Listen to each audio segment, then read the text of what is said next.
Good evening. This is the Wine of Life podcast. I'm Wes, and tonight we're going to be discussing the Southern Baptist Convention, but we're also going to be discussing something that's a controversial case that I was just made aware of this week. That was something that was not brought up during the convention. One of the candidates, Randy Adams, did bring this up, and there was stuff that was published that then I read and then I started looking into, and that's what we're going to talk about tonight. But if we talk about the results of it, if you didn't know, Pastor Litton he's the senior pastor of Redemption Church in Saraland, Alabama. He has been elected as the president of the Southern Baptist Convention. Some people say he's the liberal candidate. Some people say he's the moderate candidate.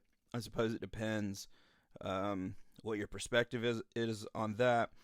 He signed the Justice, Repentance, and the SBC document in December 18th, 2020. Racial reconciliation was his main platform issue as the candidate. And so he's the new president of the Southern Baptist Convention. So if you want to look into him, there's sermons online, there's things that you can read about. But what grabbed my attention is something that I think is more important, actually. And if you go on sbctransform.org, Randy Adams put it forward, and then he posted a bunch of articles about things that have been going on. But there is something that happened in the SBC that started back in 2017, a court case where the SBC was actually sued by someone named Will McRaney. And this lawsuit has now been elevated to the Supreme Court, which is amazing. But it wasn't mentioned at all during the convention or really has been discussed in any significant way. And I think it's a major, major case, and it says something major about the convention.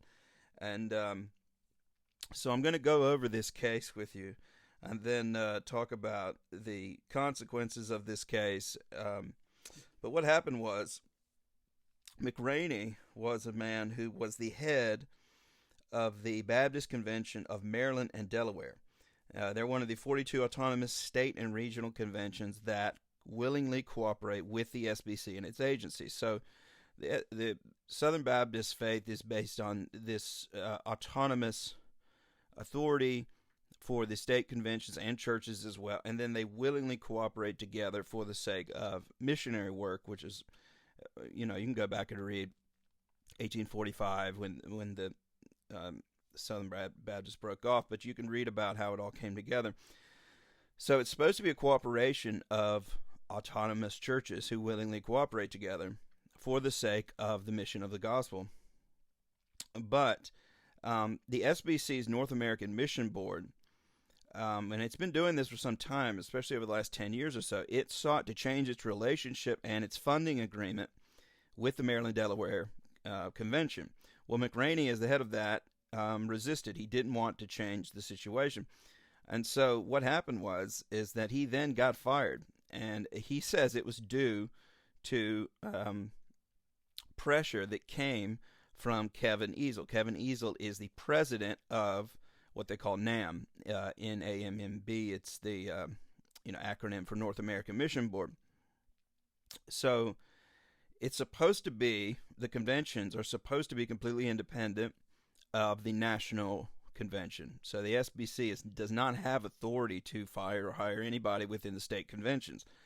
But they demanded his termination. And he claims that the issue was, why he got fired is that they threatened to withhold $1 million in annual funding if he wasn't fired. And so then he was, of course, duly fired. He then claims, according to court documents, that the leadership of the North American Mission Board continued to interfere with business and contractual relationships that he had with third parties, including being disinvited to speak at events sponsored by two other state Baptist conventions, one in Florida and one in Mississippi. Also, he claims, and this is quite petty if this is true, but he claims that a photo of himself, Mr. McRaney, was posted at the North American Mission Board headquarters at the welcome desk with a caption that stated that he was not to be trusted. So, the behavior of Christians, in other words. So children. But anyways, in 2017 in Mississippi, May of 2017, he filed suit. It was a state case. It then got elevated to federal court at the request of the North American Mission Board. 2 years later, the U.S. District Court, Northern District of Mississippi, dismissed the lawsuit, saying that he couldn't consider the claims based on the ecclesiastical abstention doctrine. That is, the government can't interfere with hiring and firings that go on within any religious order. So there was nothing they could do. But McRaney appealed and said it had nothing to do with that.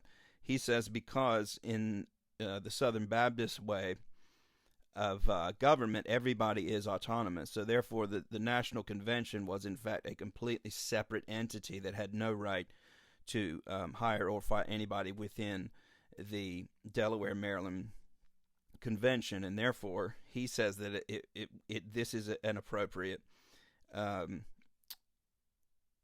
case. So on appeal, it led to he appealed that. It led to a 3-judge panel of the U.S. Court of Appeals for the Fifth Circuit in July of 2019, and they reversed the dismissal, saying that this appears to be more than just purely ecclesiastical questions. That is, they were saying that this infers that money was involved with this, the withholding of money, which the money that is given to the SBC is actually meant for those mission things. That's why people at churches give, because the cooperative program is meant to expand the mission of the gospel of Jesus Christ, and the SBC was put together to get those funds to the appropriate places. These people really have no right to withhold funds because they don't like the opinions of a particular head of a state convention. So the court in 2019, the Fifth Circuit Court of Appeals, agreed with McRaney and overturned the dismissal. So in August of 2020, the North American Mission Board asked for a full court hearing rather than the case being sent back to the district court judge who had ruled before, but the request was denied in November of 2020, prompting on February 17th of this year for the NAM to write a writ of certiorari asking the Supreme Court to review the earlier ruling from the Court of Appeals for the Fifth Circuit. This is so. The court typically accepts fewer than 150 of more than 7,000 cases requested for review. Each year, cases are accepted tend to have national significance on issues that have not been previously clarified or that the court believes new clarification. So seeking a writ of certiorari is the primary means to petition the Supreme Court to review a lower court ruling. So that's why the North American Mission Board have sought out the Supreme Court to deal with this. And so 36 petitioners to the court who are siding with the North American Mission Board say the McRaney case is a case of national significance, and that the High Court must rule on it, and that the ruling would not be about the merits of the actual claim. So they're not arguing that what happened to Mr. McRaney was right or wrong. What they're arguing is that this would create a violation of religious liberty protections because the government would be stepping in. Now, all of the law professors and various other groups of people, including, we'll get into this in a minute, but the Mormon Church, Jewish groups, Muslim groups, various religious groups in general, are siding with the North American Mission Board and saying that this can't be ruled in favor of McRaney. Now, I don't know McRaney. I've never heard him speak or anything like that. I don't know anything that he thinks. I don't know why he's necessarily doing this. And also, I don't know this Kevin Easel, who's the head of the North American Mission Board. But why this is such a big deal is because I don't really care what the court case is either. Obviously, it would probably be best if he loses because we don't want the government to be involved in church matters. But what this is showing is that there has been a consolidation of power and resources over a certain amount of time. And a lot of people have been discussing this, that over the last decade, that seems to be happening within the Southern Baptist denomination. And now we're seeing it that, in fact, the National Convention withheld funds that were meant for the mission of the gospel of Jesus Christ, was held back just to fire somebody who disagreed with them. So they were showing that they have a certain amount of power. And that in and of itself should be really, really upsetting to people who are in the Southern Baptist denominations, because how far does their power necessarily go? Does it expand all the way to all of the seminaries? Does it expand to not just state conventions, but the local, like, county associations? Does it extend to other churches? We don't really know how far this is going to go. One of the curious aspects of this case, since Baptists believe in a non-hierarchical form of governance, is every congregation's association at every state convention is said to enjoy complete independence in its decision-making. So unlike the Roman Catholic Church or the Methodist Church or the Episcopalian Church, where bishops and other leaders exercise authority over local congregations and national ministries. Now, McRaney has contended that the SBC can't have it both ways. They can't be someone who says that they are completely independent and autonomous, but then at the same time appeal to the government and say that this is some sort of interrelated religious or ecclesiastical matter. It can't be both ways. Both things can't be true. And I'm going to get to what the actual answer about this is, because what happened was, because McRaney basically forced their hand to actually make a statement about this, the ERLC, the Religious Liberty Commission,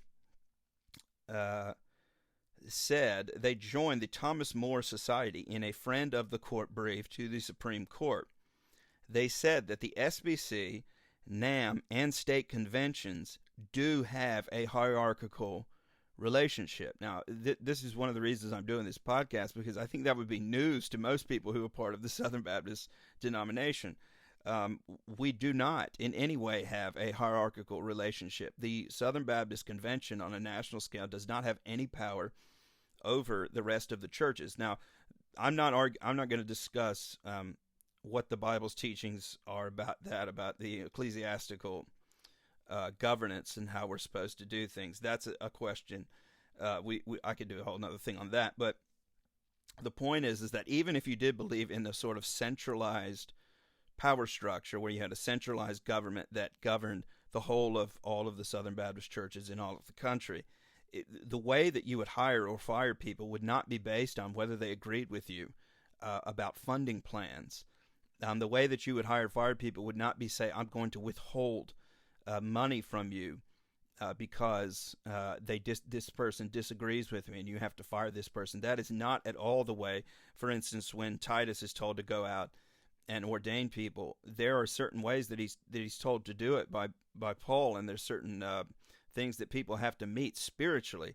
So for somebody to, within the Southern Baptist Convention, even if you did accept that we are this sort of centralized, this sort of what I guess a popeless Catholics in a way, that we have this hierarchical type of governance, we would not base who gets hired and fired whether they agree or disagree on the sort of financial planning stuff, which is why he got fired. He disagreed with the North American Mission Board trying to renegotiate their funding and stuff and planning that they were doing. That is not why you hire and fire people in what they're claiming to be a church, a church government is what they're trying to say that they are. Now, the ERLC tried to change, what it says is that they amended their position on that statement, but not good enough. And really, by that being their original statement, they basically showed their hand. They're saying that that's what they genuinely believe.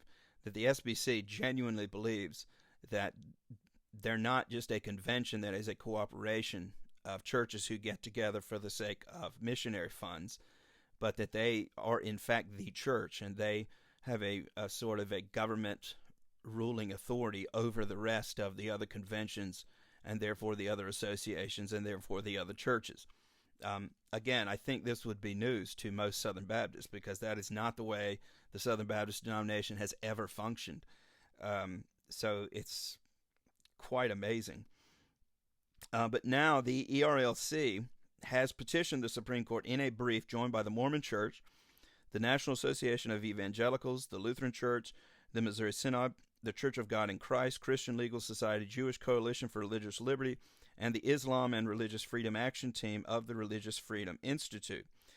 This unlikely alliance of religious organizations says the Supreme Court must rule against the McRaney case proceeding because the First Amendment bars judicial review of truly ecclesiastical matters like ministerial employment, as well as church polity and government, which, I agree with that. I don't know if McRaney can win this case, and again, I don't really necessarily care if he does or not.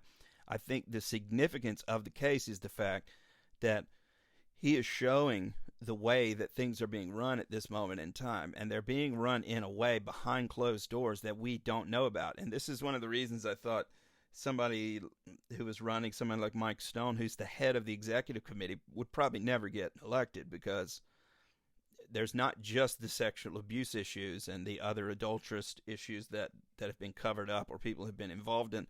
There's also the corruption of money that's been going on and the corruption of power.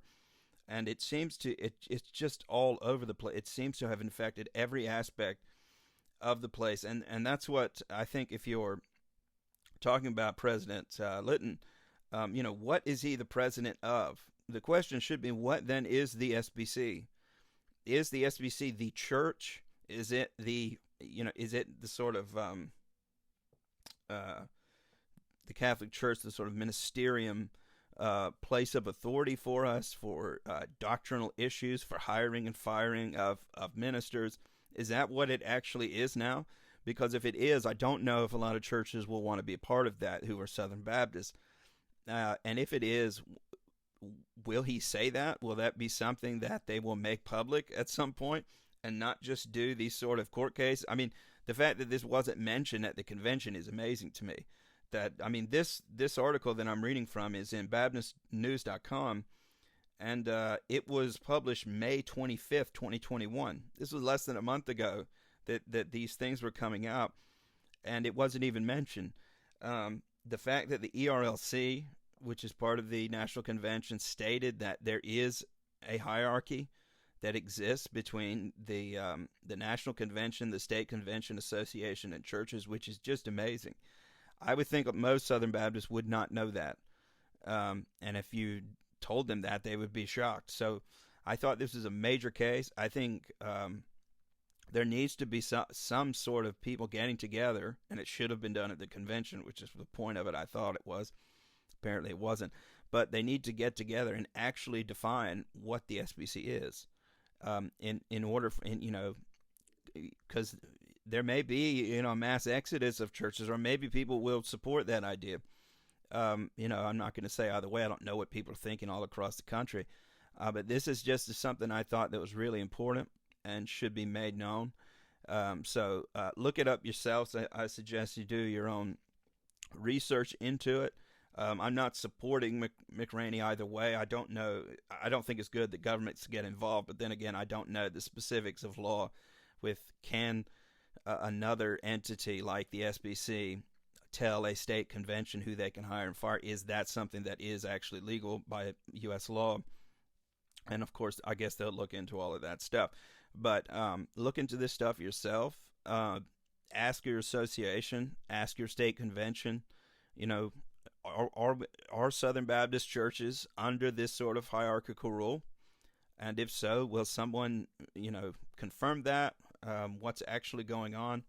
Is that what the SBC is now? Is it this sort of hierarchical governmental type of church? Ask these questions. Ask these questions to your pastors. And I think it's important that people know these sort of things. So look it up. Look up the new president of the convention. Remember, don't judge too quickly. Make sure that you're not quick to wrath. Hear what everybody has to say. and look into the matter. God gave us the ability to look into things, because looking into matters is a thing for kings to do, and God has made us priests and kings. So let's make sure that we look into every matter, listen to what everybody's got to say. So that's what I had to say for this episode tonight. If you liked it, hit the subscribe button. If you want to support it, the support links are in the description below. So thanks, you guys. Have a good night.